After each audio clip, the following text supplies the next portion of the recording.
Late us start our topic. Students, ये जो lecture है, हमारी जो ये जूम क्लास है, मैं इसको रिकॉर्ड करके इसकी वीडियो अपने यूट्यूब चैनल लिगम मैजिस्टर पे डाल दूँगा। आप वहाँ से इसको देख सकते हैं। और दूसरी बात, नेक्स्ट टाइम मैं अभी देख रहा हूँ कुछ स्टूडेंट्स फेक नाम के साथ साइन इन कर रहे हैं, तो काइंडली नेक्स्ट टाइम अपने रियल नेम के साथ साइन इन करना है। मैं यहीं से आपकी जो अटेंडेंस है वो लूँगा, ठीक है। तो आज का हमारा टॉपिक था how specific relief is granted. What is specific relief? Specific relief क्या है? Actually specific relief means a relief given to a person. ऐसा ये मखसूस दादरसी है जो किसी भी पर्सन को दी जा सकती है। अ वेरी थिंग, वही चीज़, means according to the terms and condition of the agreement और कॉन्ट्रैक्ट। उस कॉन्ट्रैक्ट और एग्रीमेंट के मुताबिक जो आपने मुआहदा किया है, वही चीज़ जो है वो डिलीवर की जानी ज़रूरी है, या उन्हीं टर्म्स एंड कंडीशन पर ये एग्रीमेंट या कॉन्ट्रैक्ट जो है उसको कंप्लीट किया जाना ज़रूरी है। This is called specific relief act, ठीक है। To give a person very thing for which he deserve, जो वो डिज़र्व करता है according to law, and if it is not possible then the compensate him against the damage, ठीक है।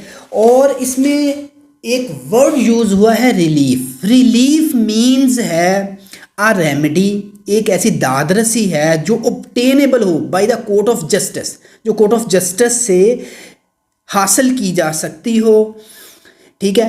तो students, specific relief means है एक ऐसी दादरसी, एक ऐसा रिलीफ है जो कि according to the terms and condition of agreement और कॉन्ट्रैक्ट जो है वो मिलनी चाहिए, ठीक है। तो अगर हम देखें कि स्पेसिफिक रिलीफ एक्ट 1877 जो है, इसके तहत रिलीफ कैसे ग्रांट किया जाता है, मतलब कॉम्पिटेंट कोर्ट जो है वो किन सूरतों में रिलीफ देती है। इसमें सबसे पहले जो है ये है डिलीवरी ऑफ पोजेशन है। ये सेक्शन 8 to 11 इसमें डिस्कस किया गया है कि स्पेसिफिक जो रिलीफ है वो डिलीवरी ऑफ पोजेशन के तहत भी दिया जा सकता है। सेक्शन 8 to 11 इसके मुतल्लिक डिस्कस करता है। जैसा कि मैंने आपको एक इलस्ट्रेशन दी थी शुरू में कि फॉर एग्ज़ाम्पल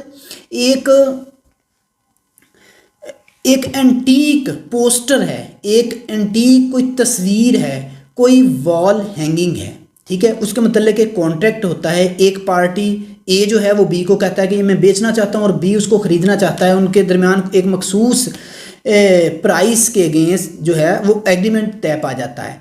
अब ये जो antique poster, antique wall hanging है या किसी की तस्वीर है, वो जो ख़रीदने वाला है उसने ख़रीदने के लिए जब कॉन्ट्रैक्ट किया तो उसके माइंड में था कि ये एंटीक है, और अगर उसको वो डिलीवर ना की गई तो उसको इररिपेरेबल लॉस हो सकता है। इसलिए उस एग्रीमेंट के मुताबिक इसके पोजेशन को डिलीवर किया जाना ज़रूरी है। स्पेसिफिक रिलीफ एक्ट के सेक्शन 8 से 11 जो है वो इसी के मुतल्लिक डील करता है।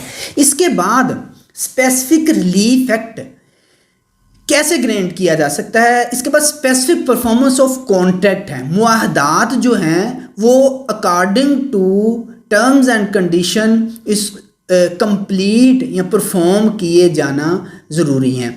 सेक्शन 12 to 26 में ये चीज़ें डिस्कस की गई हैं। It declares that an agreement the performance which is necessary, जहाँ पर ज़रूरी हो कि जो मुआहदा है उसको एज इट इज़ कंप्लीट किया जाए, जैसा कि उस एग्रीमेंट के टर्म्स एंड कंडीशन में जो चीज़ें शामिल की गई थी, ठीक है।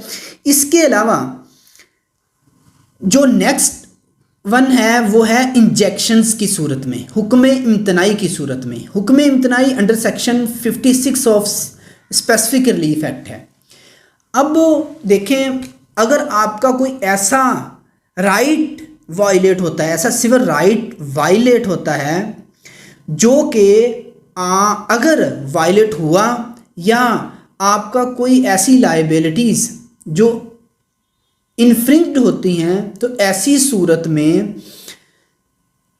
आप जो कॉम्पिटेंट कोर्ट है इसके पास एक सिविल सूट दायर कर सकते हैं और इंजेक्शंस के लिए कह सकते हैं। ठीक है, ये हम टॉपिक आगे चल के इसको डिस्कस करेंगे। इसके बाद है declaration of rights under section 43।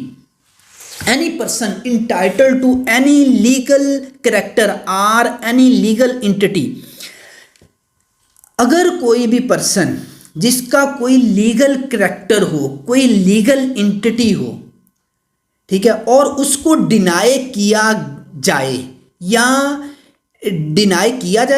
Interested to be deny, या फिर जो सेकंड पार्टी है वो उसको डिनाई कर रहे या करना चाहती हो, तो ऐसी सूरत में अपने राइट्स डिक्लेयर करवाए जा सकते हैं under section 43 of specific relief act. Specific relief act के सेक्शन 43 के तहत जो डिक्लेरेशन ऑफ राइट करवाया जा सकता है। तो स्पेसिफिक रिलीफ जो है, जो दादरसी एक ख़ास है, वो डिक्लेरेशन ऑफ राइट्स के तहत भी दी जा सकती है।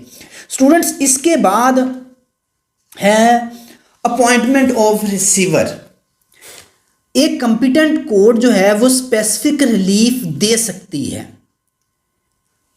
With appointment of receiver. एक रिसीवर का, एक मुतवल्ली का तकर्रर करके, अगर 2 और मोर पार्टीज के दरमियान कोई डिस्प्यूट हो over a business or any other affairs, वो किसी प्रॉपर्टी के मतलब हो सकता है, मूवेबल और इमूवेबल प्रॉपर्टी के मतलब हो सकता है, वो किसी भी बिजनेस के मतलब हो सकता है, तो वो पार्टीज खुद भी सिविल सूट कर सकते हैं रिसीवर का तकर्रर करवाने के लिए, या इसके अलावा वो कोर्ट भी एक रिसीवर का तकर्रर कर सकती है, और वो जो रिसीवर है वो लुक आफ्टर करेगा the affairs of the property or business, वो बिजनेस के मामलात को चलाएगा until the case is decided by the court, जब तक कि जो केस है वो कोर्ट से डिसाइड नहीं हो जाता।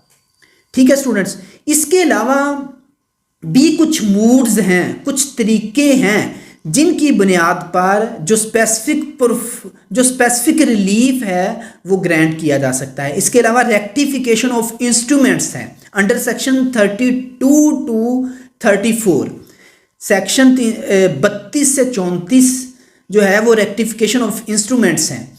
अब पार्टीज के दरमियान कोई ऐसा एग्रीमेंट या कोई ऐसा कॉन्ट्रैक्ट होता है जो कि फ्रॉड से हो सकता है, वो म्यूचुअल मिस्टेक से हो सकता है, वो मिसरिप्रेजेंटेशन से हो सकता है, वो कंसीलमेंट ऑफ फैक्ट से हो सकता है, वो अनड्यू इन्फ्लुएंस से हो सकता है। मतलब कि इनमें से कोई भी अगर इंग्रेडिएंट शामिल होता है तो either party of the contract, either party of the agreement जो है वो सिविल सूट दायर कर सकती है, और इस एग्रीमेंट, इस मुआहदे के नतीजे में जो एक इंस्ट्रूमेंट, जो एक डॉक्यूमेंट्स बनाया जाएगा उसको रेक्टिफाई करवाया जा सकता है। ठीक है, आइदर पार्टी, कोई एक पार्टी या फिर दोनों पार्टी भी कोर्ट जा सकती हैं रेक्टिफिकेशन ऑफ इंस्ट्रूमेंट के लिए।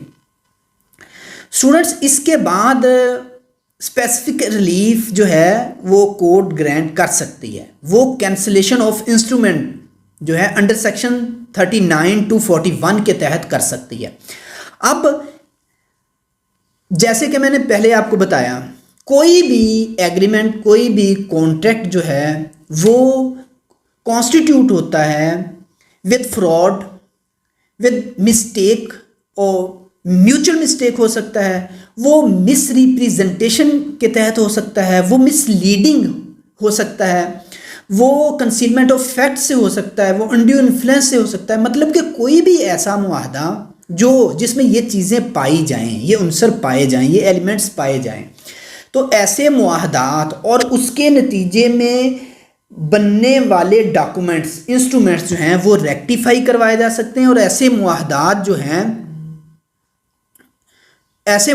जो हैं वो कैंसिल करवाए जा सकते हैं। ऐसे इंस्ट्रूमेंट्स जो हैं वो कैंसिल करवाए जा सकते हैं 39 to 41। ठीक है, अब इसके बाद रिसीजन्स ऑफ कॉन्ट्रैक्ट है। ये वर्ड रिसीजन जो है ये रीसेंड से निकला है। रीसेंड मीन है कालिदम करार दे देना। फॉर एग्जाम्पल 2 और मोर पर्सनस जो हैं वो किसी कॉन्ट्रैक्ट में इंटर होते हैं और बाद में अगर उसको कॉन्ट्रैक्ट को रीसेंड किया जाता है, रिसीजन ऑफ कॉन्ट्रैक्ट होता है, मीन्स होता है कि जो उनकी पहले कॉन्ट्रैक्ट होने से पहले की जो उनकी हैसियत थी वो अपनी हैसियत पर वापस आ जाते हैं। This is called rescission of contract. अब rescission of contract under section 35 to 38, ऐसी सूरत में भी एक कंपिटेंट कोर्ट जो है वो स्पेसिफिक रिलीफ जो है वो दे सकती है। ठीक है, अब कोई भी कॉन्ट्रैक्ट और एग्रीमेंट जिनमें वो एलिमेंट्स हों जो भी मैंने आपके सामने डिस्कस करके आया हूं, ऐसे एलिमेंट्स की सूरत में बनने वाला कॉन्ट्रैक्ट जो वाइड हो और वाइडेबल हो। ठीक है, ये आप कॉन्ट्रैक्ट एक्ट में पढ़ के आए हो, वाइड कॉन्ट्रैक्ट्स कौन से हैं और वाइडेबल कॉन्ट्रैक्ट्स कौन से हैं। ठीक है, काबिल अब्ताल मुआहदात कौन से हैं और कालिदम या बातल मुआहदे कौन से हैं, ये हमने बड़ी डिटेल से डिस्कस किया था। अब ऐसे मुआहदे जो हैं वो अकॉर्डिंग टू सेक्शन 35 to 38 जो है ऐसे मुआहदात रीसेंड हो सकते हैं, रिसीजन ऑफ कॉन्ट्रैक्ट हो सकता है। ठीक है, ऐसे मुआहदे की सूरत में आइदर पार्टी, किसी भी एक पार्टी को अगर इररिपेयरेबल लॉस या लॉस होने का खतरा हो तो वो पार्टी कोर्ट में जा सकती है, एक सिविल सूट दायर कर सकती है और स्पेसिफिक रिलीफ ले सकती है। स्टूडेंट्स, ये जो हमारी जूम की क्लास थी वो तो 45 मिनट्स पर थी, तो उसमें से एक्चुअली मैंने हमारी जूम की क्लास को मैंने ये रिकॉर्ड भी किया है। ठीक है, अलग से रिकॉर्ड भी किया है, तो ये उन स्टूडेंट्स के लिए है जो आज की क्लास में शामिल नहीं हो सके या फिर जो दोबारा हम मेरा ये जो है लेक्चर सुनना चाहते थे। ठीक है, तो इसके मतलब कोई क्वेश्चन हो आपके माइंड में तो आप नेक्स्ट लेक्चर में मुझसे डिस्कस कर सकते हैं। आज हमने जो क्वेश्चन डिस्कस किया है वो व्हाट इज़ स्पेसिफिक रिलीफ क्या है और how specific relief is granted, इन चीज़ों को हमने डिस्कस किया है। हाँ जी सर, ये स्टार्ट वाला थोड़ा सा रिवाइज करवा देंगे सर, ये ठीक है, रेक्टिफिकेशन से पहले। Okay students.